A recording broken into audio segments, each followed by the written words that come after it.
और चर्चा करके उत्पादन और कैसे बढ़े, लागत कैसे घटे, वैज्ञानिक उनको भी बताएं जो नए वैज्ञानिक रिसर्च हुए हैं, शोध हुए हैं, नई कृषि पद्धतियाँ हैं, तो वैज्ञानिक भी जानकारी दें और किसानों से भी समस्याएं समझें और फिर उसके समाधान निकालने की कोशिश करें। ज़रूरत पड़े तो नए रिसर्च किसानों के कहने पे होना चाहिए। जैसे यहाँ कह रहे हैं कि गन्ने की एक वैरायटी में रोग लग गया, लाल सड़न, वो लग गया। अब उसमें अरे अपन तो रेड रोड का है को लाल सड़न ही कहे, अपनी जनता जो कहती, तो उसमें दो ही तरीके हैं, या तो किसान कह रहे सामान्य वैरायटी विकसित करवा के उसी में कुछ करो और वो लेने लगे, या फिर इसमें रोग कैसे खत्म हो।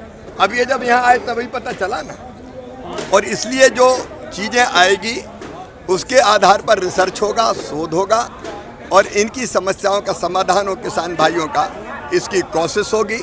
यही उत्पादन बढ़ाने का, लागत घटाने का और किसानों की आमदनी बढ़ाने का उपाय है।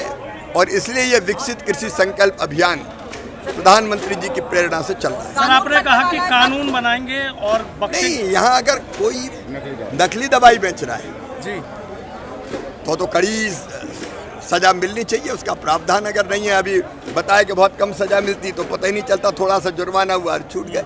अगर ऐसी स्थिति है कि कोई नकली दवाई बेच रहा थी तो बहुत खतरनाक है। अच्छा सर, एक अभी आपने देखा कि अभी आंधी आई थी, खास तौर से पश्चिम उत्तर प्रदेश के किसान परेशान हैं, आपको ज्ञापन भी दिया, आम की फसलें बर्बाद हो गई, बागवानी किसान परेशान हो गए। सरकार की तरफ देख रहे हैं कि सरकार हमारी कुछ सुनेगी, बहुत ज़्यादा दो ही तरह की चीज़ें करेंगे। एक, तात्कालिक रूप से RBC 6.4 और बाकी योजनाओं के तहत जब फसल का नुकसान होता है तो उसकी भरपाई का प्रावधान है, तो वो भी करेंगे जी।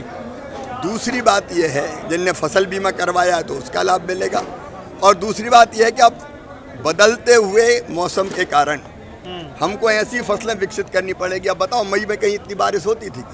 मई में सावन भादो हो गया, तो हमको फसल की ऐसी वैरायटी भी तैयार करनी पड़ेगी जो या तो इस आंधी में ना गिरे या फिर मौसम थोड़ा जी इसके आसपास आ जाए, तो दोनों तरह काम हम करें। सर, एक आखिरी सवाल मेरा है, ममता बनर्जी ऑपरेशन सिंदूर पे सवाल खड़े कर रही हैं, कह रहे हैं कि देखो, अभी तो हम किसानों के बीच खड़े हैं जी। ऑपरेशन सिंदूर देश के लिए गर्व है। हमारी सेनाओं ने जिस शौर्य का परिचय दिया है, सारे देश को प्रणाम करना चाहिए। सेना के शौर्य पर सवाल नहीं उठाना चाहिए। आखिर हम सब भारत माँ के लाल हैं, तो भारत माता की जय सबको मिलकर बोलना चाहिए। और दुश्मन अगर सामने आए तो कोई किसी पार्टी का नहीं है, फिर वो भारत माँ का लाल है, तो एक होकर उसका मुकाबला करके उसको सबसे पहले शिकस्त देनी चाहिए। पाकिस्तान की भाषा नेता ना बोलें राजनीतिक स्वार्थ में, इतनी मेरा कहना है।